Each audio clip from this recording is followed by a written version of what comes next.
ಚಲಿಸ್ತಾ ಇದ್ದಂತಹ ಬೈಕ್ನಿಂದ ಬಿದ್ದು ಯುವತಿ ದಾರುಣವಾಗಿ ಸಾವನ್ನಪ್ಪಿದ್ದಾಳೆ. ನೋಡಿ, ಹೆಲ್ಮೆಟ್ ಧರಿಸದೆ ಬುಲೆಟನ್ನು ರೈಡ್ ಮಾಡ್ತಾ ಇದ್ದ ಸಂದರ್ಭದಲ್ಲಿ ಆಗಿರುವಂತಹ ಅವಘಡ. ಅವೈಜ್ಞಾನಿಕ ರೋಡ್ ಹಂಪ್ನಿಂದಾಗಿ ಯುವತಿ ಬಲಿಯಾಗಿದ್ದಾಳೆ. ನೋಡಿ, ಹೆಲ್ಮೆಟ್ ಧರಿಸಿಲ್ಲ, ಬುಲೆಟ್ ರೈಡ್ ಮಾಡ್ತಾ ಇದ್ದ ಸಂದರ್ಭದಲ್ಲಿ ನಡೆದಿರುವಂತಹ ಅವಘಡ ಇದು. ಜೊತೆಗೆ ಅವೈಜ್ಞಾನಿಕ ರೋಡ್ ಹಂಪ್ನಿಂದಾಗಿಯೂ ಕೂಡ ಈ ಯುವತಿ ಬಲಿಯಾಗಲಿಕ್ಕೆ ಅದು ಒಂದು ಕಾರಣ. ಸತ್ಯಮಂಗಲ ಬಡಾವಣೆಯ 23 ವರ್ಷದ ಪ್ರಿಯ, ಮತ್ತೋರ್ವ ಗಾಯಾಳು ಯುವತಿ ಸ್ವಾತಿ, 24 ವರ್ಷ ಆಕೆಗೆ ಗಾಯಾಳು. ಆಕೆ ದಾರಿಯಲ್ಲಿ ಹಂಪ್ಸ್ ಕಾಣದೆ ನಿಯಂತ್ರಣ ತಪ್ಪಿ ಆಗಿರುವಂತಹ ಅಪಘಾತ. ಓರ್ವ ಯುವತಿ ಸ್ಥಳದಲ್ಲೇ ಸಾವನ್ನಪ್ಪಿದ್ರೆ ಮತ್ತೊಬ್ಬಳಿಗೆ ಗಂಭೀರ ಗಾಯ ಆಗಿದೆ. ನೋಡಿ, ಬದುಕಿ ಬಾಳ್ಬೇಕಾದಂತಹ ಮಕ್ಕಳು ಇವರೆಲ್ಲ. 23 ವರ್ಷದ ಪ್ರಿಯ, ಮತ್ತೊಬ್ಳು 24 ವರ್ಷದ ಸ್ವಾತಿ. ಪ್ರಿಯಾ ಆಲ್ರೆಡಿ ಮೃತಪಟ್ಟಿದ್ರೆ ಸ್ವಾತಿ ಈಗ ಒಂದು ಕಡೆಗೆ ಆಸ್ಪತ್ರೆಯಲ್ಲಿ ಟ್ರೀಟ್ಮೆಂಟ್ ಪಡ್ಕೊಳ್ತಾ ಇದ್ದಾಳೆ. ಹಂಪ್ಸ್ ಕಾಣಲಿಲ್ಲ ಅವರಿಗೆ, ನಿಯಂತ್ರಣ ತಪ್ಪಿ ಅಪಘಾತ ಆಗಿದೆ. ಓರ್ವ ಯುವತಿ ಸ್ಥಳದಲ್ಲೇ ಸಾವನ್ನಪ್ಪಿ ಮತ್ತೊಬ್ಬಳಿಗೆ ಗಂಭೀರ ಗಾಯ ಆಗಿದೆ. ನೋಡಿ, ಇದರಲ್ಲಿ ಒಂದು ಒಳ್ಳೆ ಮೆಸೇಜ್ ಏನು ಅಂದರೆ, ಹೆಲ್ಮೆಟ್ ಹಾಕಿ ಅಂತ ಸಾಕಷ್ಟು ಸಂಚಾರಿ ಪೊಲೀಸ್ನವರು ಆಗಾಗ ಹೇಳ್ತಾನೆ ಇರ್ತಾರೆ, ಸರ್ಕಾರದವರು ಅವೇರ್ನೆಸ್ ಕ್ರಿಯೇಟ್ ಮಾಡ್ತಾನೆ ಇರ್ತಾರೆ. ಆದರೆ ಹೇರ್ ಸ್ಟೈಲ್ ಹಾಳಾಗ್ಬಿಡ್ತದೋ ಅಥವಾ ಕೂದಲೆಲ್ಲ ಉದುರು ಬಿಡ್ತದೆ ಅಂತ ಇತ್ತೀಚಿನ ಯೂತ್ಸ್ ಸಾಕಷ್ಟು ಜನ, ಅವರು ಯುವಕರು ಇರ್ಬೋದು, ಯುವತಿಯರು ಇರ್ಬೋದು, ಹೆಲ್ಮೆಟ್ ಹಾಕಲ್ಲ. ಇನ್ ಕೇಸ್ ಎಲ್ಲಾದರೂ ಫಾರ್ಮ್ಯಾಲಿಟಿಗೆ ಏನೋ ಹೆಲ್ಮೆಟ್ ಹಾಕಬೇಕು ಅಂದರೆ ಹಾಫ್ ಹೆಲ್ಮೆಟ್ ಹಾಕ್ತಾರೆ.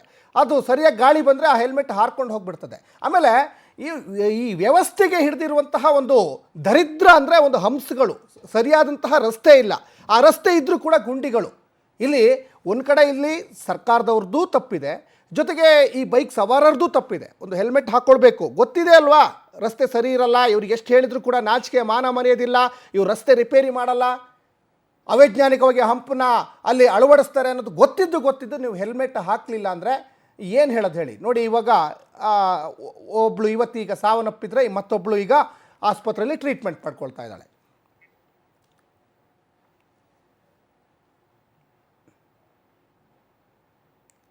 ಹೋಗ್ಬಿಟ್ಟು ಆಕ್ಸಿಡೆಂಟ್ ಆಗೈತಿ. ಹೋಗ್ಬಿಟ್ರು ನನ್ನ ಮಗ ಜಮ್ಮು ಕಾಶ್ಮೀರಲ್ಲಿ ಅಲ್ಲಿಗೆ ಡ್ಯೂಟಿ ಹೋಗ್ಯಾನೆ. ಹಿಂಗ್ ಮಾಡ್ಕೆ ಕೂತ್ಕೊಂಡ್ರು ಮೇಡಮ್, ನಾವ್ ಏನ್ ಮಾಡೋದು? ಇಂಥದ್ದಕ್ಕೆ ಹೋಗ್ತೀನಿ ಅಂತ ನೀವು ಹೇಳೋದಿಲ್ಲ. ಯಾರಿಗೂ ಗೊತ್ತಿಲ್ಲ, ತಂದೆ ತಾಯಿಗೂ ಗೊತ್ತಿಲ್ಲ, ಅಮ್ಮಗೂ ಗೊತ್ತಿಲ್ಲ, ಯಾರಿಗೂ ಗೊತ್ತಿಲ್ಲ. ನನ್ನ ಜೊತೆ ಹೋಗ್ಬಿಟ್ಟು ಹಿಂಗ್ ಮಾಡ್ಕೊಬಿಟ್ಟಾರೆ ಸರ್. ನನ್ನ ಮೊಮ್ಮಗಳಿಗೆ ಗಂಡು ಕಳ್ಸಿ ಬಿಟ್ಟಿದೆ.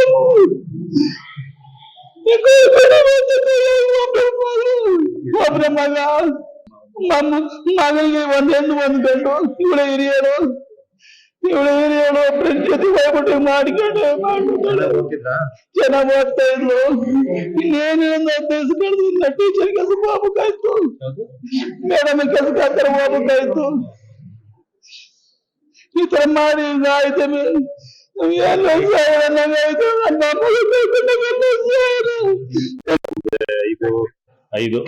ಐದೂವರೆ ಟೈಮಲ್ಲಿ ಅವರು ಎಲ್ಲಿಗೆ ಹೋಗ್ತಾ ಇದ್ರು, ಏನೋ ಫ್ರೆಂಡ್ಸ್ ಮನೆಗೆ ಏನೋ ಹೋಗ್ತಾ ಇದ್ರು, ಏನು ಅಂತ ಗೊತ್ತಿಲ್ಲ.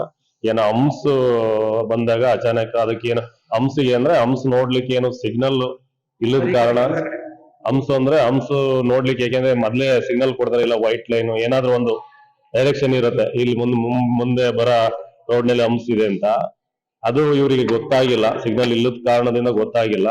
ಸ್ಪೀಡಲ್ಲಿ ಗಾಡಿ ಹೋಗ್ತಾ ಇದ್ದಾಗಿಂದ ಇವರು ಹೋಗ್ತಾ ಇರೋರು, ಡ್ರೈವ್ ಮಾಡ್ತಾ ಇರೋರಿಗೆ ತುಂಬಾ ಸೀರಿಯಸ್ ಕಂಡೀಷನ್ ಅಲ್ಲಿ ಇದಾರೆ. ಹಿಂಭಾಗ ಕೂತಿದ್ರಲ್ಲ ಅವರು ಏನೋ ಅಚಾನಕ್ ಬ್ರೇಕ್ ಹೊಡೆದಾಗ, ಏನೋ ಗೊತ್ತಿಲ್ಲ ಅದ್ರ ಮಾಹಿತಿ ಬಗ್ಗೆ, ಬ್ರೇಕ್ ಹೊಡೆದಾಗ ಅವರು ರೋಡಿಗೆ ಬಿದ್ದುಬಿಟ್ಟು ಏನು ತಲೆ ರೋಡಿಗೆ ಹೊಡೆದಿರೋದ್ರಿಂದ ಇವರಿಗೆ ಅಲ್ಲೇ ಸ್ಪಾಟ್ ಅಲ್ಲಿ ಇದಾಗಿದ್ದಾರೆ ಅಂತ, ತಲೆಗೆ ಏಟ್ ಬಿದ್ದಿರೋದ್ರಿಂದ. ಪ್ರಿಯಾ ಸರ್ ಅವರು ನಮ್ಮ ಸ್ನೇಹಿತರ ಮಗಳು. ಅವರು BSF ಅಲ್ಲಿ ಭಾರತೀಯ ಗಡಿ ಭದ್ರತಾ ಪಡೆಯಲ್ಲಿ ವರ್ಕ್ ಮಾಡ್ತಾ ಇದಾರೆ. ಈಗಲೂ ಸರ್ವಿಸ್ ಅಲ್ಲಿ ಇದಾರೆ. ನಾನು ಅವ್ನು ನಮ್ಮ ಬ್ಯಾಚ್ ಮ್ಯಾನೆ. ನಾನು ರಿಟೈರ್ಡ್ ಆಗಿದ್ದೀನಿ, ಅವನು ಸರ್ವಿಸ್ ಮಾಡ್ತಾ ಇದ್ದಾನೆ. ಈಗ ಬರ್ತಾ ಇದಾರೆ ಅವರು ಜೋಧ್ಪುರಲ್ಲಿ ಏನೋ ಸರ್ವಿಸ್. 2 ಹೆಣ್ಮಕ್ಳು ಎಜುಕೇಶನ್ಗೋಸ್ಕರ ಇಲ್ಲೇ ಅವ್ರ ಮನೆ ಮಾಡ್ಕೊಂಡಿದ್ರು. ಅವರು ಆ ತಂದೆ ಆರ್ಮಿಯಲ್ಲಿ ಇದ್ರು. ಅವ್ರಿಗೆ 2 ಮಕ್ಕಳು. 2 ಮಕ್ಕಳಲ್ಲಿ ಇವಳೆ ಚಿಕ್ಕಳು ಅಂತ ಕಾಣಿಸುತ್ತೆ. ಹಾಗಾಗಿ ಅವರು ಏನೋ ಫ್ರೆಂಡ್ ಮನೆಗೆ ಹೋಗ್ಬೇಕಾದ್ರೆ ಆಕಸ್ಮಿಕವಾಗಿ ಈ ಜಿಲ್ಲಾಡಳಿತ ಹಂಸನ್ನ ಹಾಕಿದೆ. ಹಂಸನ್ನ ಅದು ಸರಿಯಾಗಿ ನಿಯಮ ಪದಕಗಳು ಇಲ್ಲಿದ್ರಿಂದ ಅವರು ಆ ಸ್ಪೀಡ್ ದಿವಸ ಅದೇ ರೂಟಲ್ಲಿ ಬರ್ತಾ ಇದ್ದಾರೆ. ಅವತ್ತು ನಿಯಮ ಪದಕಗಳು ಇಲ್ಲಿದ್ರಿಂದ ಆ ರೀತಿ ಅವಘಡಗಳು ನಡೆದಿದೆ.